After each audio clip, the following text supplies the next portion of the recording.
Welcome to MPE TV, live from the MPE 2022 here in Berlin. My name is Rogier van der Voort.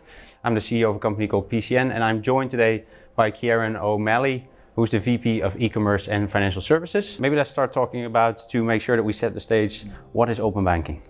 That's a great question. It's a question that a lot of people struggle with because there's so many parts that are kind of allocated to open banking. So for me, open banking is a very simple thing.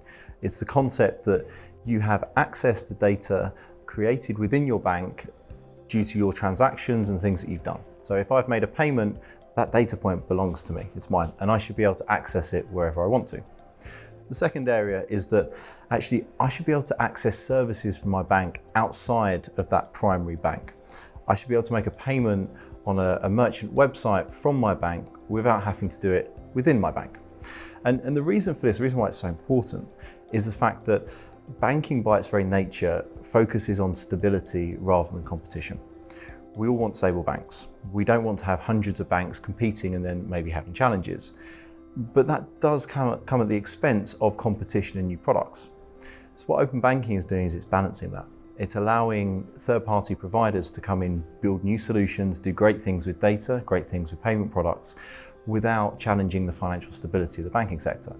So for that reason, it's a really important thing for not just people like myself and like Trustly, but also for a whole economy. All right, okay, let's talk about a different part of open banking, open finance.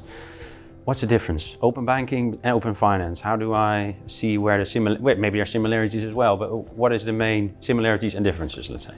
Okay, so within the context of opening up areas of the economy that are quite hard to access, let's say banking or insurance or the like, they're under that umbrella. So how can I access my data that's stored with a third-party provider? So my data that maybe even with a telecoms company. How do I access that data and use it? And how do I use those services from that provider as well? So with open banking, we're talking about transaction payments. Mm-hmm. We're talking about payments from your bank account and the data that's generated from those payments. With open finance, we step back and we look broader. And we say, okay, open banking's brilliant, but what about mortgages? What about lending? What about insurance? Is there a way in which you can access that data to get better customer outcomes?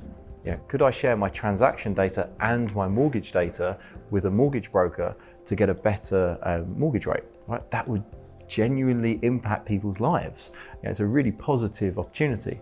Similarly, why can't I share my insurance information and be able to see, am I missing coverage somewhere? And then to take it through to the using services, why can't a mortgage broker issue a mortgage from a bank for a technical solution connecting to that bank? Right? So there's all this opportunity to embed financial services into the economy. So open finance is really kind of stepping out and looking at financial services, a broader area. Great. What are some of the challenges when it comes to open finance versus open banking? Open banking is complicated. It is really complicated. Bank payments are not this, homogeneous type of payment method that we think it is. Look at SEPA Instant, for example. Coverage isn't complete. The cross-border elements of it are not quite what perhaps people hope them to be. And that's just within what I would argue is the more simple area of transaction banking. If we start looking at open finance, the differences in types of mortgages, the differences in insurance, the niche, the nuance rather of different types of insurance, being able to bring that information, analyze it, and pass it through to third-party providers, people like Trustly, for us to be able to analyze it, understand it, and convert that into high-quality products, that's going to be a challenge. But I would say a challenge worth taking on because there is so much value to the economy in making those areas more efficient.